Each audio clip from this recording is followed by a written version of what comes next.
Good morning, good morning, good morning, everyone. I was in the room here at the hospital. That's where I am. I'm still here at the hospital, y'all.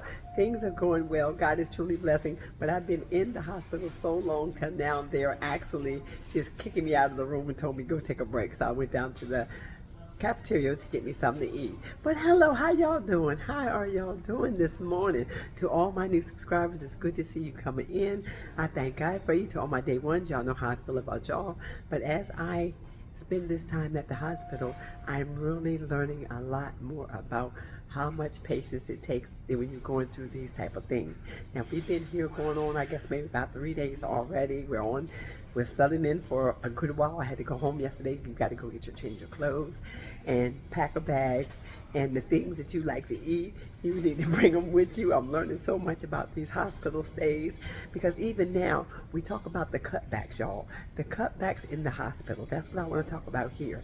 There's been so many cutbacks here in this very same hospital that, I mean, you can see that the recession is hitting everybody.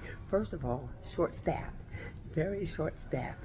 Okay, like in my case, my child has to have a sitter. When I leave the room, they have to order a sitter. So when they order a sitter, that means they have to pay an extra person.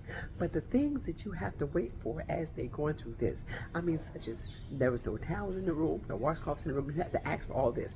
You have to ask for soap. You have to ask for lotion. You have to ask for toothpaste, toothbrush. These things used to be already in the room as accommodations when you checked in. But now when you check in, you check into an empty room, bed made, that's it. One blanket, one flimsy pillow, and you got to ask for extras, even as the guest. If you're a guest and you're in these rooms, you got to ask for a blanket, a sheet, or extra blanket, whatever, and they keep the room so cold. And I didn't know that I was able to regulate the thermostat as I was in here.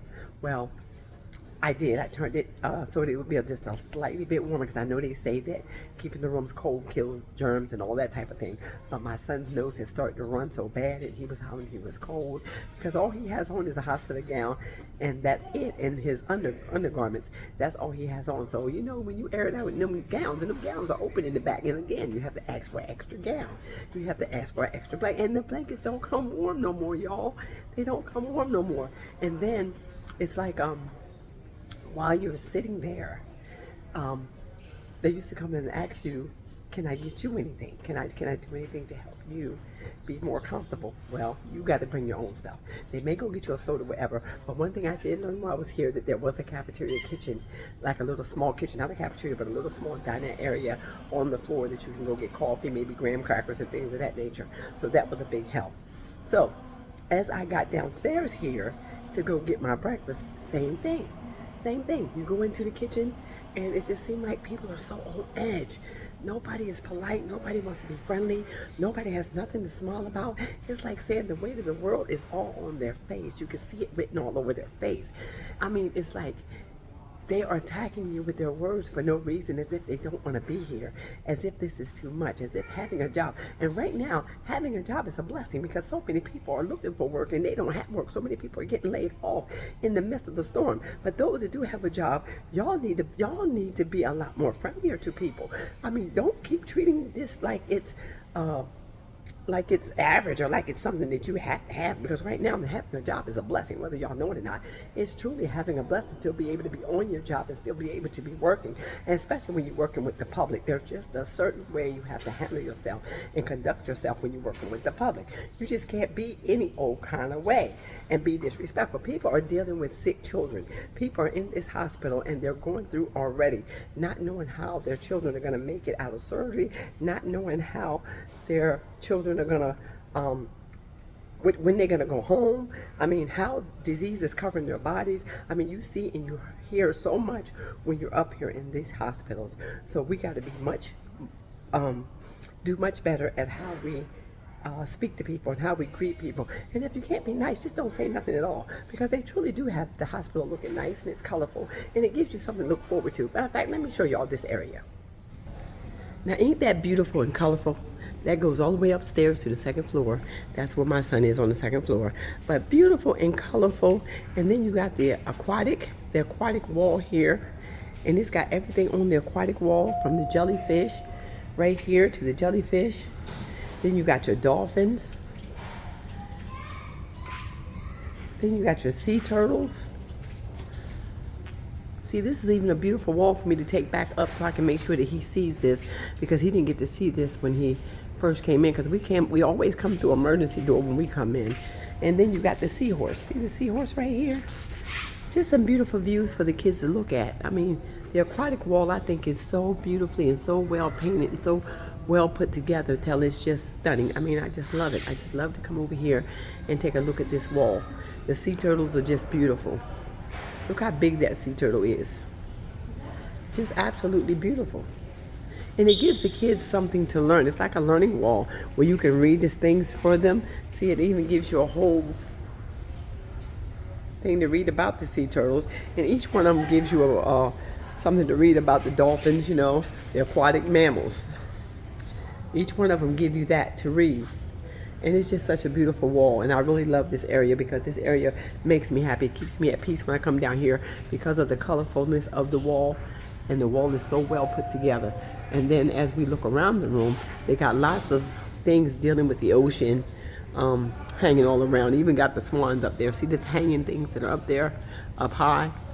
There is so much for you to see when you're down here that they really do cater to the welfare of the children. And even if you look way over there by the staircase, you'll see, look like Finding Nemo. Look like Finding Nemo is way over there on the wall. Way over there on the wall, you'll see that fish. Yeah. So I really do love this area. The seating is beautiful. Even the chairs are colorful. They have really colorful seating for you to sit. And I mean, you just come down here, and most of the time you can be down here all by yourself and just enjoy this area, and it gives you a sense of peace.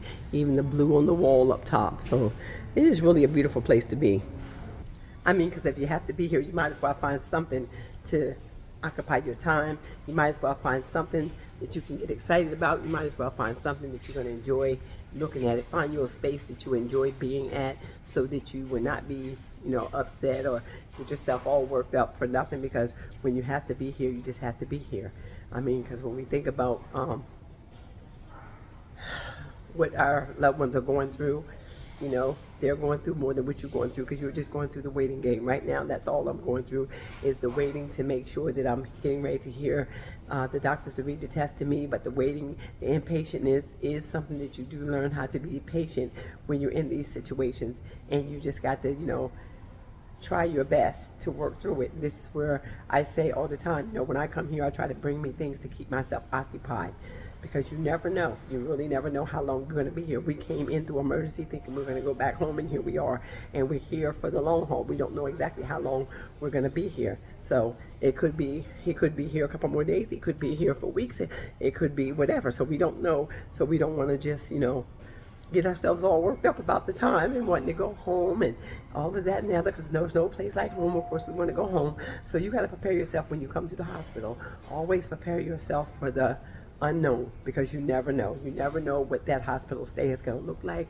And try your best to be polite to the people that you encounter while you're here, because people are going through it. A lot of people are going through it. A lot of people may not be where you are in their spiritual walk. So you may have to be that prayer warrior. And that's another thing. Being here at the hospital has given me the opportunity to strengthen my prayer muscles, because it's allowed me to be able to pray for someone else. Being able to pray for someone else and being able to help someone else and talk to some of the people on the floor through their situations has also helped me since I've been up here, because it's given me a chance to work in the kingdom, to be able to do God's work, as far as praying for them, as far as be that listening ear, as far as just to be that voice of reasoning. There's a lot of things, a lot of places that God will put you in where he will use you in the realm of where he needs you. He has his people strategically placed where he needs them to be.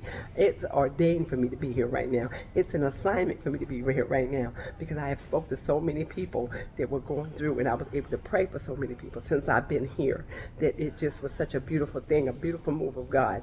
And I just thank God for having that opportunity, and to him using a ranch like me to be able to do that, because I was not always saved, y'all. I wasn't always a good girl. I'm not perfect. I still go through some things. But one thing I do know, and I do know for sure, that I am an imperfect person serving a perfect God.